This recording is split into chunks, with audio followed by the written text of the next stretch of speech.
지난 추석에 고향을 방문했다가 저녁 늦게 인천으로 돌아오게 되었습니다. 거북이처럼 답답하게 움직이는 차량 행렬 때문에 차 안에서 고생을 하다가 이제 용인 휴게소에 들렸습니다.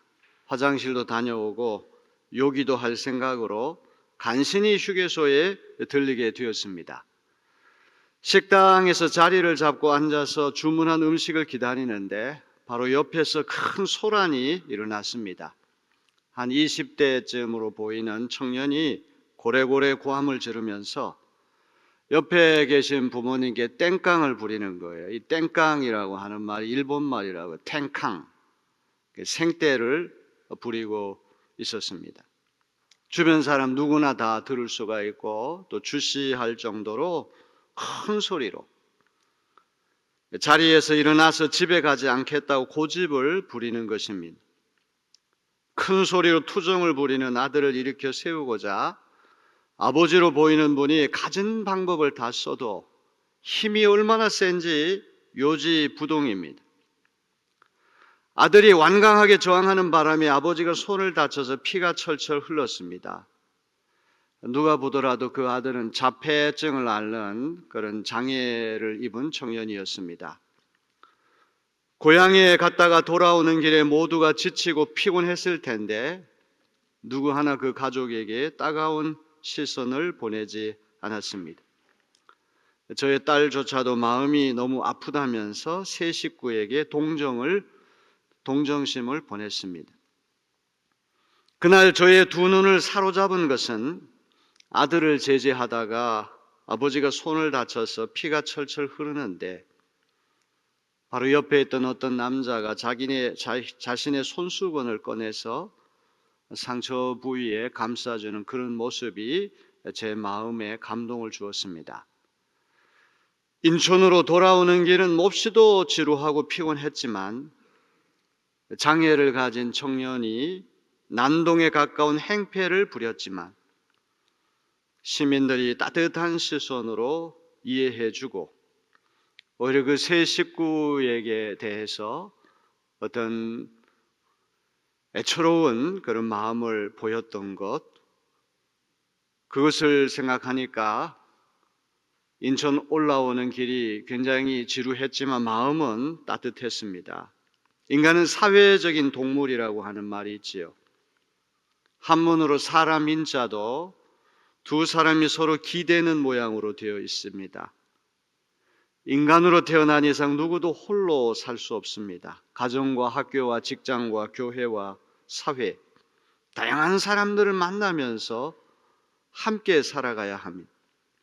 더불어 살아갈 때 가장 중요한 것이 서로의 마음의 문을 열고 사이좋게 지내는 일입니다.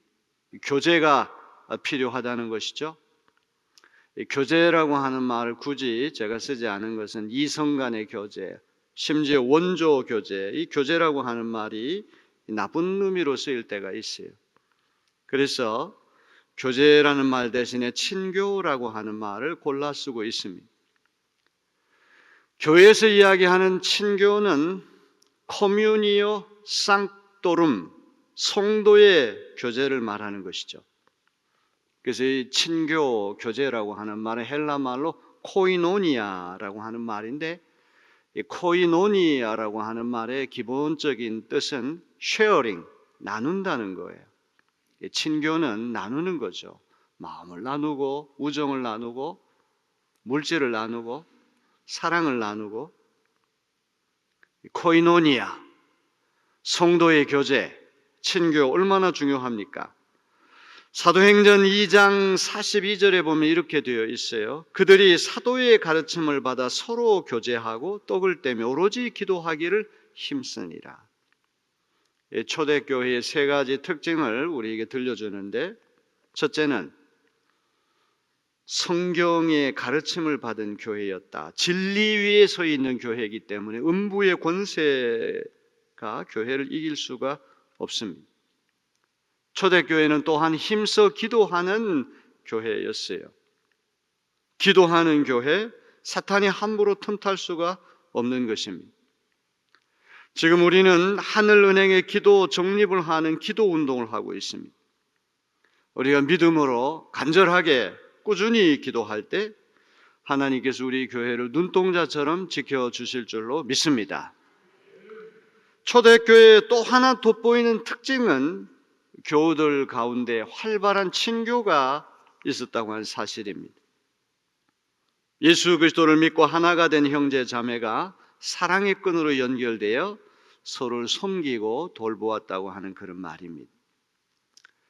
지금까지 교회의 5가지 본질을 5주 동안에 걸쳐서 자세하게 점검하고 있습니다. 우리 내립교회가 예수님이 주인이 되시는 주님의 몸된 교회가 되기 위해서 예배와 전도와 교육과 봉사와 친교 5가지가 중요합니다. 오늘은 마지막으로 친교에 대해서 말씀하려고 합니다. 요한복음 13장 34절 35절에서 예수님은 새로운 계명을 우리에게 주십니다. 새 계명을 너에게 주노니 서로 사랑하라. 내가 너희를 사랑한 것 같이 너희도 서로 사랑하라. 너희가 서로 사랑하면 이로써 모든 사람이 너희가 내 제자인 줄 알리라. 지난 한 주간은 제가 굉장히 사랑하고 아끼는 1년 후배 목사가 갑자기 세상을 떠났다고 하는 부음을 듣고 순간순간 문득문득 그 옛날의 추억이 떠올라서 마음이 몹시 슬프고 무거웠어요. 몇 주 전에 튀르키예 카파도키아라고 하는 곳에서 유럽 지역의 목회자들 세미나가 있어서 그 목사님이 플로리다에서 목회하시는 분인데 강사로 가셨어요. 우리 내립교회 출신 유재건 목사가 내립교회 출신이라고 너무 반갑다면서 잘 대해줘서 사진을 2장을 찍어서 보냈어요. 그때만 해도 환하게 웃고 아주 건강한 모습이에요. 부평고등학교를 나오고 홍익대학교를 나오고 또 감신을 나오고 또 저하고 같이 SMU에서 같이 공부한 그런 목사. 얼굴도 잘생겨서 키도 훤칠하고 무엇보다 너무 착하고 순수하고 너무나 훌륭한 그런 목사님인데 갑자기 이 심장 수술을 받고 출혈이 계속돼서 결국은 세상을 뜨고 말았어요. 제가 장례식 때 읽을 조사를 써가지고 보냈어요. 그랬더니 그 장례식 하는 그런 광경을 다 생중계를 했는데 옛날 그 친구 목사하고 같이 찍은 사진을 거기다 딱 올려놓고 누가 제 조사를 대독하는 것을 제가 여기서 보게 됐습니다. 아주 오래전에 목회하는 것이 너무너무 힘들고 정말 제 일생에서 너무 가장 안타까운 그런 시간이었을 때 그 목사님이 디트로이트 중앙연합감리교회에서 목회를 하고 계신데 저를 부흥의 강사로 초빙을 했어요. 거기 가서 너무나 감사했어요. 많은 위로가 됐어요.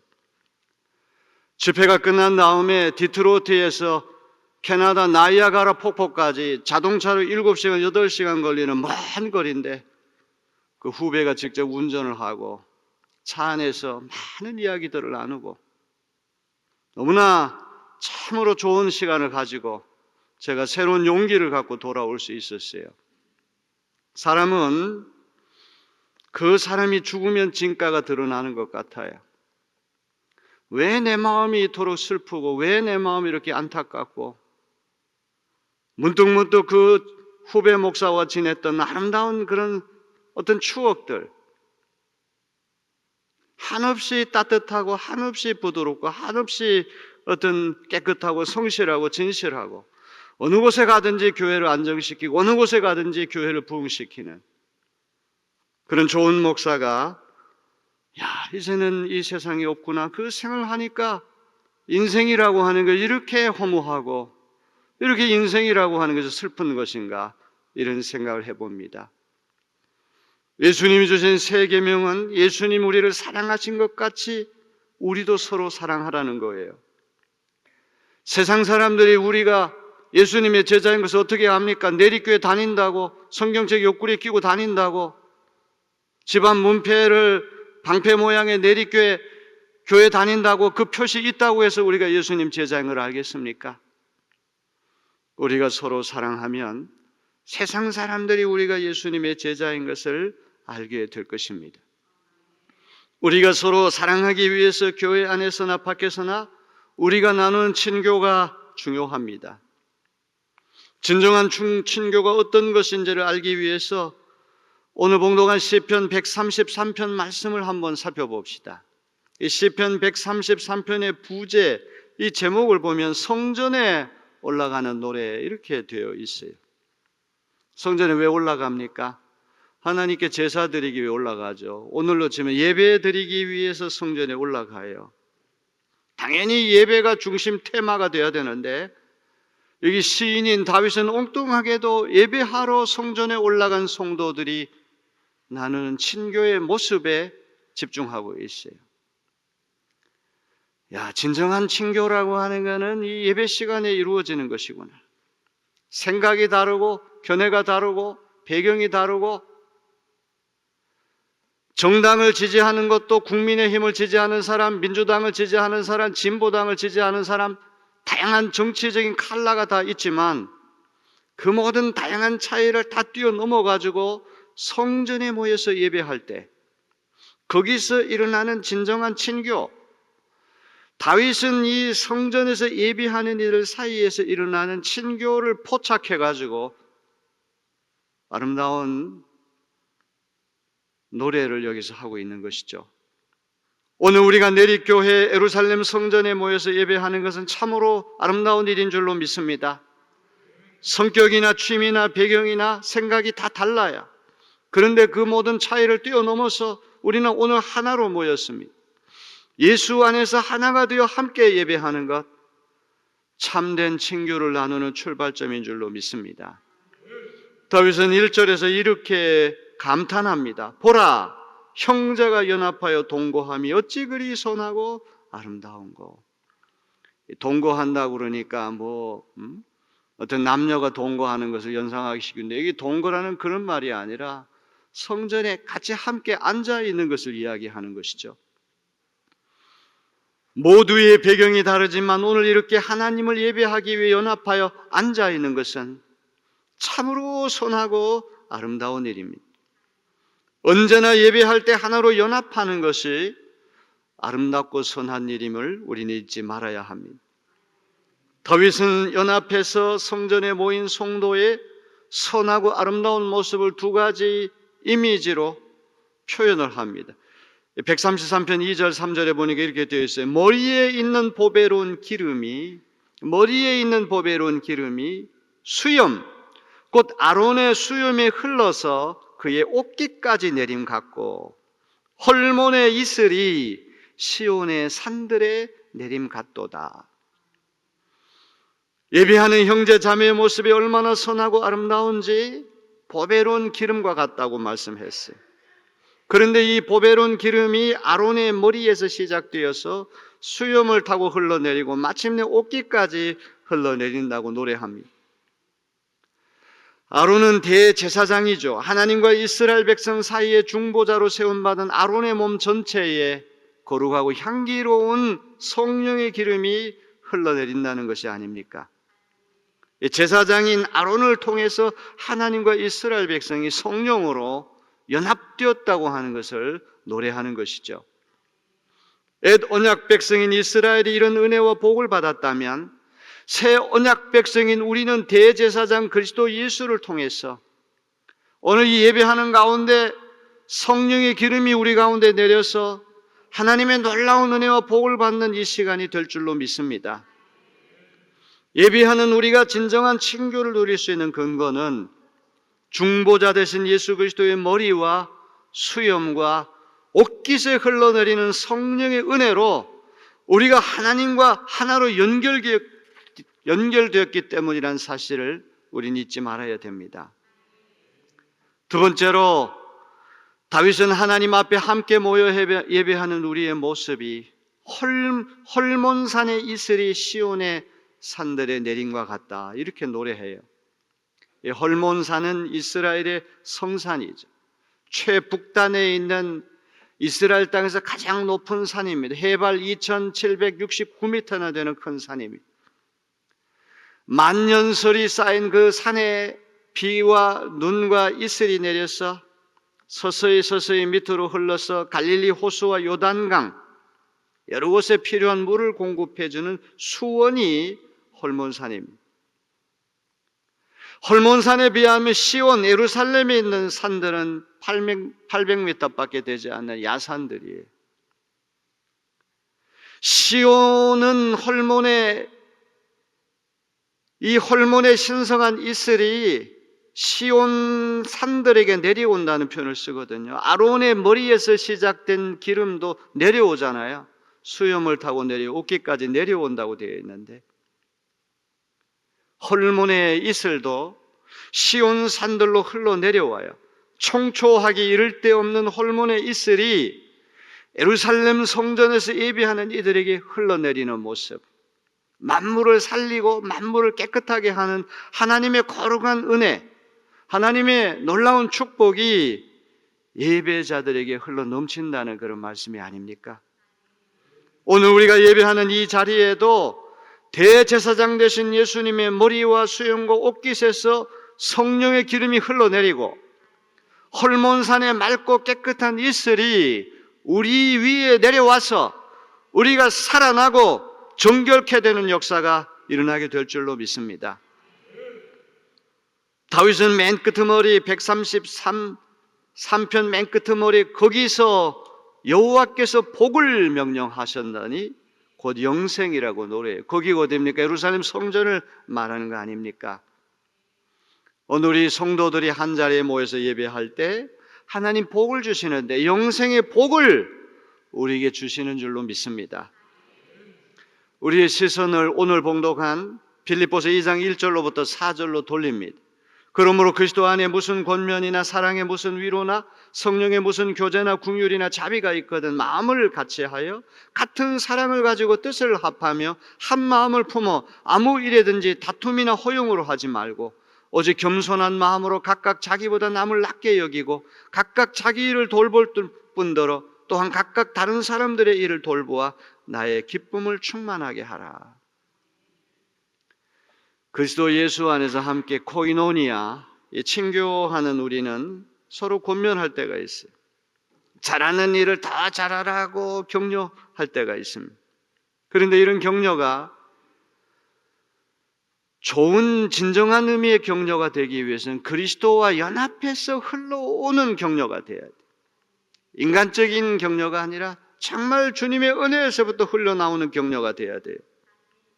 그런가 하면 위로할 때가 있는데 위로할 때 사랑으로 위로하라 이렇게 말씀하거든요. 이 사랑의 위로 역시 예수님으로부터 오는 위로일 때 우리는 진정한 친교로 나아갈 수가 있습니다. 사도 바울은 또 성령과의 교제라고 하는 표현도 쓰거든요. 사람들끼리만의 교제 친교라고 하는 것은 언젠가는 갈라질 때가 있고 교회에서 이렇게 보게 되면 아주 이렇게 끼리끼리 뭉쳐다니고 이런 사람들, 그것이 성령과의 교제에서 나오지 않는 거는 다 흩어져요. 하나님 다 깨버리세요. 작당을 하고 모의를 하고 흉계를 꾸미고 다 그때는 다 좋은 것처럼 보이지만 그것이 정말 성령과의 교제에서부터 오지 않게 되면 그거는 다 아침에 있다 금방 사라지는 안개와 같이 허무하게 되는 거, 그렇게 되는 거죠. 정치도 그런 거 아닙니까? 오늘의 친구가 내일의 적이 되고 이 변화무쌍한 거예요. 우리의 교제가 탄탄한 교제가 되기 위해서는 성령과의 교제가 기초가 되어야 할 줄로 믿습니다. 긍휼이나 자비를 나눌 때도 있죠. 우리가 교회 안과 밖에서 그리스도인다운 친교를 나눌 때 필요한 요소는 격려, 위로, 성령의 교제, 긍휼, 자비. 이 모든 일에 뜻을 같이 하고 사랑의 마음을 함께 품고 생각과 목적에서 하나가 되어 바울의 기쁨을 충만하게 해달라 이렇게 부탁하고 있습니다. 특별히 오늘 말씀을 우리가 제대로 살펴보게 되면 어떤 일을 하든지 간에 두 가지 정신 우리 버리라는 거예요. 첫째는 이기적인 경쟁심, 두 번째는 허영심. 교회 일이나 바깥의 일이나 경쟁심과 허영심으로 하게 되면 친교가 깨지죠. 갈등이 생깁니다. 분쟁이 생깁니다. 세상 사람들의 관계는 물론이고 성도 간의 화목도 깨지죠. 그래서 서로를 찌르는 가시가 되고 마는 것이죠. 진정한 친교는 무슨 일을 하든지 그 동기가 경쟁심과 허영심이 되지 않도록 단속하는 데 있는 거예요. 사도 바울은 뭐뭐 하지 말라 부정형으로만 그치지 않아요. 더욱더 능동적으로 뭐뭘 하라. 경쟁심이나 허영심으로 하지 말고 어떻게 해야 됩니까? 겸손으로 하라. 두 번째는 다른 사람을 자기보다 더 낮게 여기는 마음으로 하라. 이 겸손과 배려, 존중, 이 교제에 있어서 얼마나 중요한 것인지 알 수가 없는 것이죠. 서울에 있는 어떤 교회가 1,500명이나 모이는 제 신학교 다닐 때 아주 유명한 교회였어요. 특히 선교하면은 그 교회 따라갈 교회가 없을 정도로 아주 대단한 목사님들이 계셨던 아주 유명한 교회인데 교회가 계속 분쟁과 분쟁, 갈등 휩싸이다가 지금 50명 정도가 남았다는 거예요. 야, 세상에 어떻게 1,500명은 모이는 교회가 50명 달랑 남는 교회가 될까?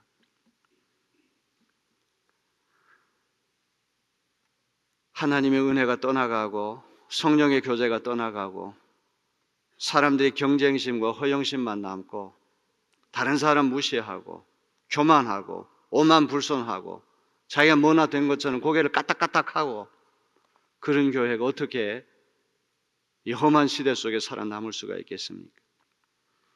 오늘 우리 내리교인들의 진정한 친교가 이루어지기 위해서는 꼭 두 가지 기억해야 됩니다. 첫째는 경쟁심으로 하지 말고 허영심으로 하지 말고 그 대신에 겸손한 마음으로 하고 다른 사람을 나보다 더 낮게 여기는 존중하고 배려하는 마음으로 우리가 친교한다면 우리 교회는 만세반석 위에 서는 교회가 될 줄로 믿습니다. 특별히 4절에서 진정한 친교를 누리는 데 필요한 근본 자세를 말씀하죠. 자기에게 이득이 되는 일만 구하지 말고 다른 사람의 일도 돌보아 주라 이렇게 말씀. 이기심 앞에는 누구도 자유롭지가 않죠. 제일 먼저 자기에게 이득이 되는가 안 되는가 그거 따지는 것이 인간의 속성인데 교회의 일이라고 하는 것이 희생하려고 하지 않고 자기 이기심만 이렇게 내세우게 되는 그 교회가 어떤 공동체가 되겠습니까? 세상보다도 더 무서운 공동체가 되는 거 아닙니까? 사랑하는 성도 여러분, 우리 내리교회 하나님께서 우리 조선 반도에 가장 먼저 세워주신 그런 교회 아닙니까?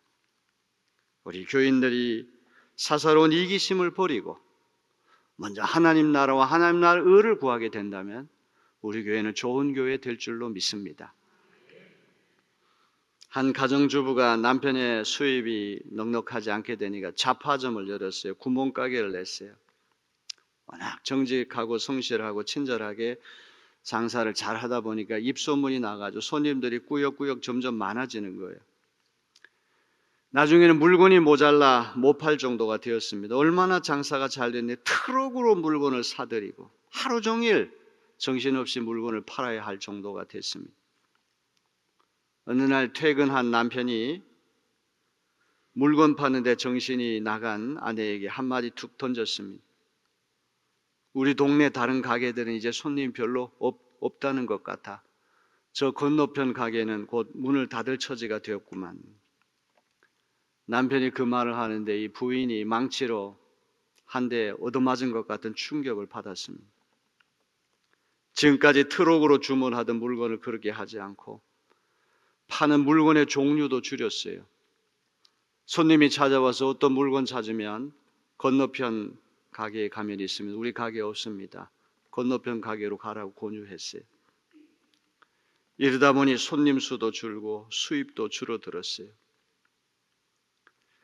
그러나 가게의 규모를 줄이니까 평소에 좋아하던 독서와 글쓰기를 할 수가 있게 됐습니다.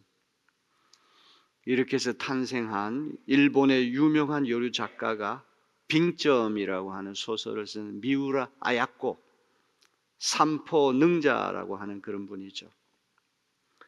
잡화점을 운영하던 평범한 주부가 따뜻한 마음으로 이웃을 배려하니까 세계적인 베스트셀러 작가가 되는 그 놀라운 은혜가 찾아왔던 거예요. 한국 교회도 참 부끄럽잖아요. 자기 교회만 그냥 거대한 어떤 제국을 만들 생각을 가지고 대형 버스를 동원해가지고 앞에 교회는 뭐 굶어 죽든 말든 안중에도 없고 자기 교세만 불리려고 그냥 욕심 사납게 왜 그런지 모르겠어요. 그건 무슨 거룩한 욕심이라고 이야기를 하면서 수많은 교회들이 안타까운 상황에 있는 것은 관심이 없고 그냥 자기 교회만 이렇게 불려가지고 어떤 힘을 과시하려고 하는 것. 요즘 우리나라에는 가게 문을 닫는 자영업자들이 속출하고 있어요. 여러 가지 이유가 있겠지만 그 중에 하나는 이웃을 고려하지 않기 때문에 그런 것이죠. 한 10년 전부터 카페 창업 열풍이 불어닥쳐서 그저 한 집 건너가지고 카페가 하나씩 늘어가고 있어요. 우리 교회 주변에도 한번 생각해 보세요. 우후 죽순처럼 비가 온 다음에 이 죽순이 쫙 이렇게 생겨나듯이 카페 수가 얼마나 많습니까? 주민수나 인구 유동률로 생각하면 카페가 몇 개만 있어도 될까 말까 했는데 4m, 5m 간격으로 수많은 카페들이 들어서고 있으니 그 어떻게 되겠습니까? 먼저 창업한 사람들은 전혀 고려하지 않고 경쟁사회고 자유주의 시대니까 너나 나나 경쟁해가지고 한번 해보자. 다른 사람의 아픔은 고려하지 않고 자기 이득만 구하기에 이런 불상사가 발생하는 것이 아닙니까? 이기적인 경쟁심과 허영심으로 하면 모두가 망하게 되는 것입니다. 화목하고 친교할 수가 없는 것이죠. 겸손한 마음으로 자기보다 남을 낮게 여기며 자신의 이득뿐만 아니라 타인의 이득도 고려할 때 화목과 친교가 이루어지게 될 줄로 믿습니다. 중요한 이야기예요. 안다는 것 참 중요해요. 안다는 것. 내가 누구인지를 안다는 것.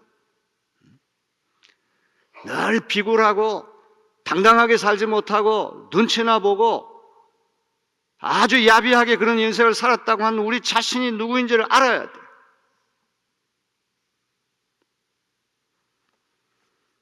나라는 사람이 도대체 어떤 사람인 걸 아는 거, 이거 너무 중요한 거예요. 내리 교인이라고 하는 사실을 알아야 돼요.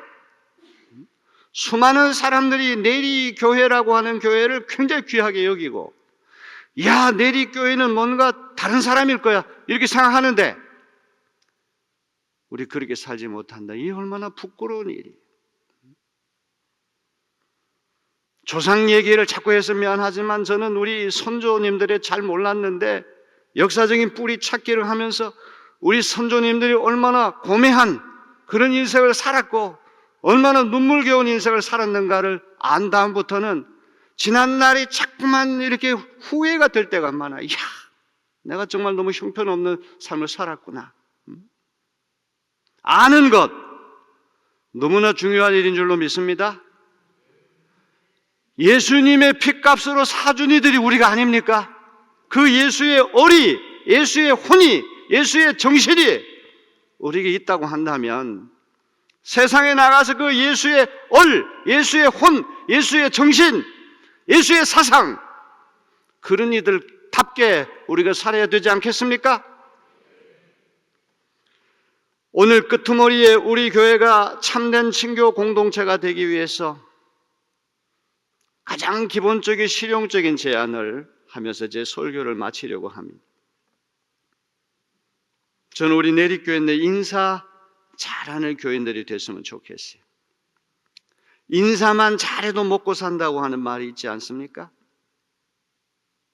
조그만 애기들이 주일학교 다니는 애기들이 저를 보고 먼 데서도 목사님 인사하면 얼마나 기쁘고 얼마나 귀여운지 몰라요.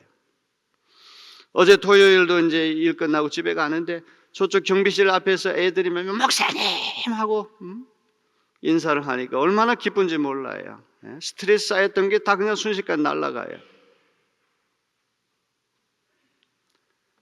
여기 140년 가까운 이런 교회가 되다 보니까 3대, 4대까지 우리 뭉쳐 있고 그냥 끼리끼리 마음 맞는 사람들끼리만 그거 하고 낯선 사람들 오면 인사도 안 하고 그 사람들이 그 뚫고 들어갈 수가 없는 교회, 그 참 나쁜 교회예요. 물이 계속 물갈이가 되고 새로워져야지 물고기가 살 수 있는 거 아니에요. 30년 전에 있던 사람, 20년 전에 있던 사람 그냥 그대로 그 자리 지키고 있고 새 사람이 뚫고 들어가지 못하는 교회. 안타깝게도 그런 교회들이 많아요. 우리끼리 좋으면 되지. 그게 무슨 상관이야? 아니에요. 그 주님 몸된 교회가 그래서야 되겠습니까? 우리 내리교회들이 서로 모르는 사람이 있을 때는 더 친절하게 인사 잘하는 그런 교회가 되었으면 좋겠어요? 밥상머리 교육이라고 하는 말을 하잖아요. 어려서부터 부모님 하는 걸 이렇게 배우면서 가정에서 예절을 배우고 사람답게 사는 걸 배우고 이게 얼마나 중요한 것입니까? 그냥 오만불선하고 다른 사람 배려하지 않고 자기만 최고라고 착각하는 것. 외롭고 상처 많은 사람들이 모여서 서로 격려하고 위로하는 교회, 진정한 친교가 활발히 이루어지는 교회, 우리 내리교회 되어지기를 주님의 이름으로 기원합니다.